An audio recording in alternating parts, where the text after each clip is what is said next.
மேன்மை பெறப்போகும் மேசராசி பற்றி பார்த்துருவோம். அதாவது இந்த மேசராசிக்கு கடைசி இந்த 3 மாத பலாபலன்கள். முதல்ல உங்களுக்கு நல்ல விஷயம் என்ன, 7.5 சனி தாக்கம் குறையுது, ஏன்னா சனி வக்ரம். அடுத்து உங்கள் ராசிக்கு 4ஆம் இடத்துல குரு உச்சம், அது அடுத்த தெளிவான விஷயம். திருமணம், உங்கள் ராசிக்கு ஃபஸ்ட்டு திருமணம் இருக்கா இல்லையா ஃபஸ்ட்டு குழப்பிக்கவே கூடாது. உங்கள் ராசிக்கு 7ஆம் இடத்தில் 7ஆம் அதிபதி சஞ்சாரம் செய்கிறது, வரன் ரெடியாக இருக்குது. ஆல்ரெடி பார்த்த ஏதோ ஒரு வரனே திருப்பி வரும். குரு வக்ரம் பெற்று உங்கள் மிதன ராசிக்கு வந்து வக்ர பார்வை பார்ப்பா. ஆல்ரெடி மருத்துவ செலவுலாம் பண்ணியிருக்கீங்க, இப்போ பண்ணால் க்யூர் ஆகும்னு அர்த்தம். இந்த ப்ரெஷர் கோபத்தை குறைக்கணும் இந்த ராசிக்கு. ஏன்னா 8ஆம் இடத்தில் செவ்வாய் பயணிக்கும். கோபங்களோ சின்ன சின்ன இன்சல்ட் பண்ணுற மாதிரி நடக்கும். பொறுமையாக நம்ம காரியத்தை சாதிக்கணும்னு சொல்கிற மாதிரி நிச்சயமாக இருக்கும். கோவப்பட்டவன் தோல்வியோடு தான் அமர்கிறான், வெற்றி அவனுக்கு நெருங்குவதில்லை. பொறுமையாக இருக்கிறவனுக்கு வெற்றிகள் தானாக நெருங்க அமைப்பு உண்டு. உடம்பு சம்மந்தப்பட்டது நோய் நொடிகளை போக்க காலகட்டம் வந்தாச்சு, அது இன்னும் தெளிவாக கூட பேசுவோம். அதோட சொத்துக்கள் சம்மந்தப்பட்ட இப்போ தான் டாக்குமெண்ட் வேலையாக பார்ப்பாங்க. பட்டா மாறுதல், அந்த மாறுதல், ஆல்ரெடி இருக்கிற சொத்துக்கு பண்ணுறது வேலை. புதுசாக சொத்து வாங்குகிற ஐடியா வந்துடும். சார் புது சொத்து வாங்கணுங்க, ஏதாவது கைப்பிடி மண்ணாக இருந்தால் நம்ம நலமாக பேர் இருக்கணுங்க. இப்போ பூர்வீகம், சொத்துக்கள் சம்மந்தப்பட்டது, வண்டி வாகனங்கள், இடம் சம்மந்தப்பட்டதில் நிறுத்தி அடைய வாய்ப்பு இருக்குது. ப்ராசஸ் பண்ணுங்கள், நிச்சயமாக இந்த மேசராசிக்கு அமைப்பு இருக்குது. பொதுவாக அந்த இடம் இதெல்லாம் பெரிய தொகையை இன்வெஸ்ட் பண்ணும்போது ஜாதக ரீதியாக ஒப்பீனியன் பார்க்கும் பொழுது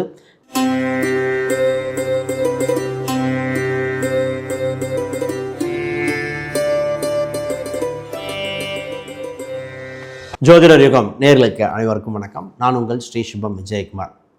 மேன்மை பெறப்போகும் மேசராசி பற்றி பார்த்துருவோம். அதாவது இந்த மேசராசிக்கு கடைசி இந்த 3 மாத பலாபலன்கள். முதல்ல உங்களுக்கு நல்ல விஷயம் என்ன, 7.5 சனி தாக்கம் குறையுது, ஏன்னா சனி வக்ரம். அடுத்து உங்கள் ராசிக்கு 4ஆம் இடத்துல குரு உச்சம், அது அடுத்த தெளிவான விஷயம். உங்கள் ராசி அதிபதி செவ்வாய் கேதுவின் பிடியிலிருந்து நீச்சத்திலிருந்து வெளியே வந்து அப்பாடான்னு மூச்சு விடுற நாளைக்கு நடக்குதுங்க.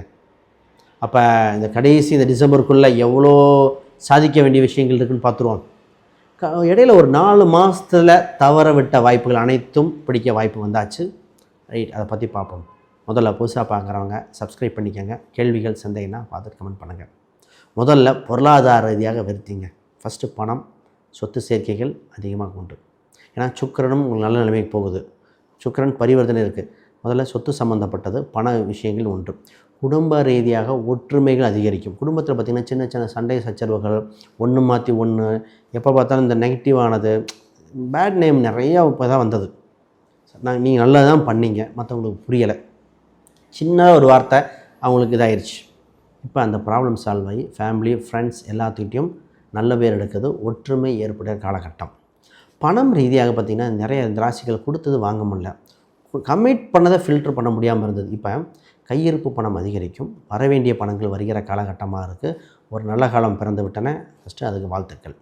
இப்போ குரு 4ஆம் இடத்தில், இப்போ மைண்ட் ரீதியாக பார்த்திங்கன்னா இந்த வண்டி சம்மந்தப்பட்டது வண்டி சரிபார்க்க அமைப்பு உண்டு. உடம்பு சம்மந்தப்பட்டது நோய் நொடிகளை போக்க காலகட்டம் வந்தாச்சு, அது இன்னும் தெளிவாக கூட பேசுவோம். அதோட சொத்துக்கள் சம்மந்தப்பட்ட இப்போ தான் டாக்குமெண்ட் வேலையாக பார்ப்பாங்க. பட்டா மாறுதல், அந்த மாறுதல், ஆல்ரெடி இருக்கிற சொத்துக்கு பண்ணுறது வேலை. புதுசாக சொத்து வாங்குகிற ஐடியா வந்துடும். சார் புது சொத்து வாங்கணுங்க, ஏதாவது கைப்பிடி மண்ணாக இருந்தால் நம்ம நலமாக பேர் இருக்கணுங்க. இப்போ பூர்வீகம், சொத்துக்கள் சம்மந்தப்பட்டது, வண்டி வாகனங்கள், இடம் சம்மந்தப்பட்டதில் நிறுத்தி அடைய வாய்ப்பு இருக்குது. ப்ராசஸ் பண்ணுங்கள், நிச்சயமாக இந்த மேசராசிக்கு அமைப்பு இருக்குது. பொதுவாக அந்த இடம் இதெல்லாம் பெரிய தொகையை இன்வெஸ்ட் பண்ணும்போது ஜாதக ரீதியாக ஒப்பீனியன் பார்க்கும் பொழுது எந்த சைட்டில் எந்த பக்கம் வாங்கலாம், ஒரு சைட்டாக 2 சைட்டாக, எப்படி அப்பார்ட்மெண்ட்டாக இல்லை வீடாக வாங்கலாமா, ஒரு சிலருக்குலாம் வீடு வாங்குற கேட்டாங்க, கட்டின வீடு அமையும்னு சொன்னோம். அது இந்த மேசராசிக்கு அது ஒரு 7.5 சனி காலகட்டத்தில். இந்த 7.5 சனிக்கும் சொத்துக்கும் இல்லை, ஆனால் பார்த்து தான் வாங்கணும். லக்னம் தசாபுக்தியும் பார்க்க வேண்டிய காலகட்டம். இதில் உங்கள் ராசிக்கு 3ஆம் அதிபதி 7இல் மற்றும் 8இல் பயணிக்கும்.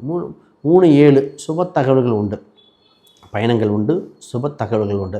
சுப தகவல் அப்படின்னு பார்த்தீங்கன்னா ஃபஸ்ட்டு வேலை. சார் வேலை கிடைக்குமா, வேலை இருக்குமா, வேலையில் நல்லாயிருக்கும், வேலையில் நிறைய மாறுதல் நடக்கும். அதான் ப்ராஜெக்ட் மாற்றுறது, பயணங்கள் உண்டு, டாக்குமெண்ட் சேஞ்ச் பண்ணுறது, தொலைதூரமாக போயிட்டு வர்றது, வேறு வேலைக்கு முயற்சி பண்ணால் கிடைக்குமா, கிடைக்கக்கூடிய அம்சம் உண்டு. இப்போ பார்த்திங்கன்னா ஃபோன் மாற்றிருப்பாங்க நிறைய பேர். ஃபோன் மாற்றினது, ஃபோன் சம்மந்தப்பட்ட செலவு இந்த ராசிக்கு சொன்னோம்னு வச்சுக்கோங்களேன். ஃபோனு, ஹெட்செட்டு, சிம் கார்டு, அப்புறம் டாக்குமெண்ட்டு, இதில் மாற்றி ஒரு சிலர்லாம் இந்த பேங்க்கில் போய் ஏடிஎம்மில் பணம் எடுக்க போயிட்டு ஸ்டக் ஆகிட்டு வந்ததா வரலையா, இந்த யூபிஐ டிரான்சாக்ஷனுக்கு ஒன்று போட்டுட்டு போச்சா இல்லையான்னு ஒரு பதட்டம் ஏற்பட்டு கடைசியில் அது சால்வ் ஆகி வந்தாங்க பாருங்கள். இது மாதிரிலாம் இந்த ராசிக்கு இப்போ நடந்தது. இப்போ இந்த பேங்க் சம்மந்தப்பட்ட டிரான்சாக்ஷனாக இருக்கலாம், கிரெடிட் கார்டு தொந்தரவாக இருக்கலாம், எல்லாத்துலேயும் விடிவு காலம் வருது. இதற்கு ஒரே ஒரு பெருமாள் கோயில் மட்டும் போய்க்கணும். பெருமாள் கோயில் வழிபாடு நிச்சயமாக வீட்டு அருகில் இருக்கிற பெருமாள் கோயில் வழிபாடு உங்களுக்கு விடிவுகளை கொடுத்துரும். ரைட். திருமணம், உங்கள் ராசிக்கு ஃபஸ்ட்டு திருமணம் இருக்கா இல்லையா ஃபஸ்ட்டு குழப்பிக்கவே கூடாது. உங்கள் ராசிக்கு 7ஆம் இடத்தில் 7ஆம் அதிபதி சஞ்சாரம் செய்கிறது. வரன் ரெடியாக இருக்குது. ஆல்ரெடி பார்த்த ஏதோ ஒரு வரனே திருப்பி வரும். குரு வக்ரம் பெற்று உங்கள் மிதுன ராசிக்கு வந்து வக்ர பார்வையோடு பார்ப்பார். ஆல்ரெடி பார்த்த வரன் ஏதோ ஒரு ரீசனுக்காக பார்த்த வரன் தாங்க, ஏதோ ஒரு ரீசன் தள்ளி போச்சு, அவங்க நாங்கள் ஓகேன்னோ அவங்க ஓகேன்னு சொல்ல ஏதோ ஒரு குழப்பங்கள் ஏற்பட்டு ஃபைனலாக வர வாய்ப்பு உண்டு. அதை ப்ராசஸ் பண்ணலாம். நிச்சயமாக வளர்ச்சி உண்டு. திருமண ரீதியாக பார்க்கும்போது எப்போவுமே முகூர்த்த நாள் மட்டும் முக்கியமாக போட்டுருங்க. தோஷமுள்ள ஜாதகத்துக்கு நிவர்த்திங்க திருமணம். இப்போ குழந்தை பிறந்துட்டாங்க, திருமண வயது வந்தாச்சு, அது நம்ம கண்ட்ரோல் இல்லை. நம்ம கண்ட்ரோலில் இருக்கிறது என்னென்னா திருமண நாள். இந்த மண்டபம் இருக்குதுன்னு போடக்கூடாது. ஃபஸ்ட்டு திருமண நாளை வச்சு தான் மண்டபத்தை பார்க்கணும். நிறைய பேர்த்துக்கு நான் ப்ரூஃபே காட்டியிருக்கேன். நிறைய பேர் இந்த திருமண வாழ்க்கையில் பிரச்சனை வந்தவங்களுக்கு எடுத்துக்காட்டும். திருமண நாள் அந்த பொண்ணு அஸ்த நட்சத்திரம், அதே அஸ்த நட்சத்திரத்தில் போட்டிருந்தாங்க. எப்படிங்க அஸ்த நட்சத்திரம் கல்யாணம் இல்லைங்க மாற்றிட்டோம், மண்டபம் கல்யாணம். ஏன் மண்டபம் கல்யாணம் பொண்ணோட நட்சத்திரம் பார்க்க வேண்டாமா? கிழமை இதெல்லாம் கிழமை நட்சத்திரம் எவ்வளோ விஷயம் முகூர்த்த நாள் மட்டும் தெளிவாக போட்டிருக்காங்க. ஒரு டேட் போட்டிருந்தாங்க அக்டோபர் 31. அந்த டேட் நான் குறித்து கொடுக்க மாட்டேன்ட்டேன். ஏன்னா அன்றைக்கி சந்திரன் ராகுவோட இணைக்கும், அந்த நாள் பண்ணுறது சிறப்பு இல்லை, அதற்கு பரிகாரம் பண்ணி பண்ணணும்னு சொன்னேன். அதனால் டேட் போடல. அப்போ இந்த மாதிரி டேட்டு நம்ம காலண்டரில் போட்ட டேட்டெல்லாம் நமக்கு நல்ல நாளாக இருக்காது, நமக்கு நல்ல நாளாக போடணும். அது தெளிவாக பார்த்து பண்ணிங்க. சரி, ரைட். இப்போ பிஸ்னஸ் சம்மந்தப்பட்டது. சார் உங்கள் பிஸ்னஸுக்கு பார்த்திங்கன்னா இன்வெஸ்ட்மெண்ட் பண்ணுற யோகம் வந்திருக்கு, விட்டதெல்லாம் பிடிக்கிற காலகட்டம். பழசை நினச்சி வருத்தப்படுறதுக்கு ஒன்றும் இல்லை. ஒரு சில லேட்டானது, வர வேண்டிய பணங்கள் இழுபறியாக இருந்தது, டிரான்சாக்ஷன் மாட்டினதெல்லாம் பழசு. இப்போ 10ஆம் அதிபதி 10, 11 12 வக்ரம் பெற்றிருக்கும் பொழுது பழைய தொழிலை புதுப்பிக்கப் போகிறீர்கள். அதற்கு குரு பார்வை உண்டு. விட்டதை பிடிக்கக்கூடிய காலகட்டம் வந்தாச்சு. 4ஆம் இடத்துல குரு 10 பார்க்கும்போது தொழில் வளர்ச்சி, இன்வெஸ்ட்மெண்ட் உண்டு. விரயத்திலிருந்து லாபம் சம்பாதிக்கக்கூடியது. வெளிநாடு வெளிமாநிலம் சம்மந்தப்பட்டது உண்டு.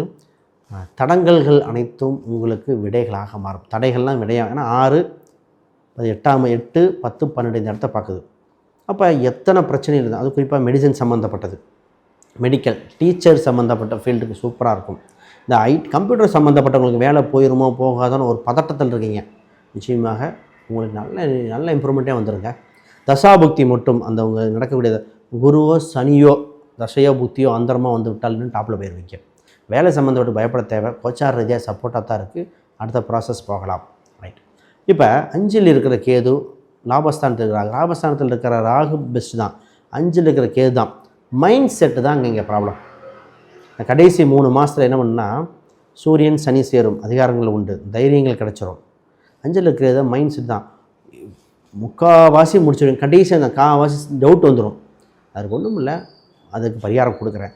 சந்தேகங்கள் படாமல் நிச்சயமாக ப்ராசஸ் பண்ணுங்கள், வளர்ச்சி இருக்கும். 5ல் இருக்கிற கேதுவாக சஞ்சலத்தை கொடுக்கக்கூடியதாக இருக்கும். குலதெய்வ கோயிலுக்கு போயிட்டு வாங்க. பஞ்சமுக விநாயகர், பொதுவாக பஞ்சமுக விநாயகர் தான் ஃபஸ்ட் ஆப்ஷன். நிறைய பேர் ஊரில் இருக்காது.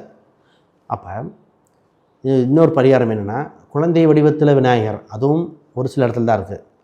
3வது ஆப்ஷன் பஞ்சமி தீதி அன்று, இது எல்லா பக்கம் போகலாம். பஞ்சமி தீதி அன்று விநாயகர் கோயில் வழிபாடு செய்யும்போது நிச்சயமாக இருக்கும்.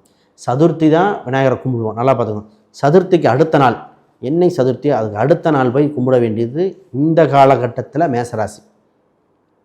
அப்போ சதுர்த்தி வழிபாடு விநாயகர் சதுர்த்தி கும்பிட்டோங்க சார், கும்பிட்டு எல்லோரும் இருக்கட்டும், உங்களுக்கு அடுத்த நாள் தான் உங்களுக்கு உண்டான டோக்கன் அடுத்த நாள் தான் இருக்குது. போயிட்டு பாருங்க, மாறுதலை பாருங்கள், நிச்சயமாக இருக்கும். கவர்மெண்ட் சம்மந்தப்பட்ட எக்ஸாம் எழுதுறதுக்கு சரியான காலகட்டம். நிறைய பேர் கவர்மெண்ட் எக்ஸாம் மேசராசியை ஃபோர்ஸ் பண்ண கவர்மெண்ட் எக்ஸாம், வேலை வாய்ப்பு, central government exam, railway exam எல்லாத்தையும் சொல்லியிருக்கேன். பேங்கிங் செக்டரில் கூட வாய்ப்பு உண்டு. இத்தனை நாளோட இப்போ இருக்கும். ஆனால் ப்ராக்டிஸ் பண்ணணும். ஹேண்ட்ஸ் ஏன்னா சனி 12ல் இருக்கும்போது ப்ராக்டிஸ் பண்ண வேண்டியது இருக்குண்டு. நிச்சயமாக அரசு வேலை வாய்ப்புகள் உண்டு. உங்களுக்கு சாதகமாக இருக்கும். தெரிந்த கேள்விகள் வரும். குரூப் டிஸ்கஷன் மாதிரி பண்ணிக்கோங்க. கடைசி இன்னும் ஒரு 1.5 மாதத்துக்குள்ளே நிறைய எக்ஸாம்ஸ் வருது, அத்தனையும் ப்ரிப்பேர் பண்ணுங்கள், நல்லாயிருக்கும். நிறைய பேர் பார்த்திங்கன்னா வெளிநாடு பயணத்துக்கு ட்ரை பண்ணாங்க. வெளிநாடு ஆல்ரெடி எந்த நாட்டுக்கு போனீங்களோ அதே நாட்டுக்கு போக வாய்ப்பு உண்டு. விசா எக்ஸ்டென்ஷன் இருக்குது. இப்போ வெளிநாடு வெளி மாநிலம் உண்டு. ஹெல்த் வைஸ் பார்ப்போம். அதற்கு முன்னாடி யாருக்காவது ஜாதகம், பிரசனம், வாஸ்து நியூமராலஜி பார்க்கணும் கீழே இருக்கிற எண்களுக்கு தொடர்பு கொள்ளுங்கள். ஹெல்த் வைஸ் இந்த ராசிக்கு பார்த்திங்கன்னா பொதுவாக கொலஸ்ட்ரால் சம்மந்தப்பட்டது, ஹார்ட் சம்மந்தப்பட்ட பாதிப்பு இருக்கிறவங்க கவனிக்க வேண்டிய காலகட்டம். ஆல்ரெடி மருத்துவ செலவுலாம் பண்ணியிருக்கீங்க, இப்போ பண்ணால் க்யூர் ஆகும்னு அர்த்தம். இந்த ப்ரெஷர் கோபத்தை குறைக்கணும் இந்த ராசிக்கு. ஏன்னா 8ஆம் இடத்தில் செவ்வாய் பயணிக்கும். கோபங்களோ சின்ன சின்ன இன்சல்ட் பண்ணுற மாதிரி நடக்கும். பொறுமையாக நம்ம காரியத்தை சாதிக்கணும்னு சொல்கிற மாதிரி நிச்சயமாக இருக்கும். கோவப்பட்டவன் தோல்வியோடு தான் அமர்கிறான், வெற்றி அவனுக்கு நெருங்குவதில்லை. பொறுமையாக இருக்கிறவனுக்கு வெற்றிகள் தானாக நெருங்கி வந்துட்டுருக்குனேன். உலகம் எப்படி நடக்குதுன்னு பார்த்து இயங்குறதை விட உலகம் நம்மளை பார்க்குற அளவுக்கு இயங்கக்கூடிய அம்சம் காலகட்டம். இந்த 3 வாதங்கள் உங்களுக்கு சாதகமான காலகட்டங்கள். அடுத்த நியூ இயரில் நிறைய வளர்ச்சிகள் உண்டு, பார்ப்போம். இறுதியாக ஒரே ஒரு பரிகாரம் எதற்கு அப்படின்னா, இந்த 12 குடல் ஹெல்த் வைஸுக்கு பொதுவாக சனீஸ்வரர் சம்மந்தப்பட்டது. அப்புறம் அந்த கூரை இல்லாத இந்த கோபுரம் தர அப்படியே ஓப்பனாக இருக்குது, இந்த கோயில் ஓப்பனாக இருக்கும், மரத்துக்கு கீழே இருக்கிறதா இருக்கலாம். அதை மழை பெஞ்சால் வெயில் வந்தால் சாமி மேலே படணும், அந்த மாதிரி இருக்கிற ஒரு கோயில் பிடிங்க. இல்லை சித்தர் கோயில்கள், இந்த மாதிரி ஏதோ ஒன்று போய் வழிபாடு பண்ணிட்டு வாங்க. அந்த விரைய செலவுகள் அப்படியே ஸ்டாப் ஆகும், லாபங்கள் அதிகரிக்கிற சூழ்நிலை வந்துடும். அனைவருக்கும் வாழ்த்துக்கள், வணக்கம்.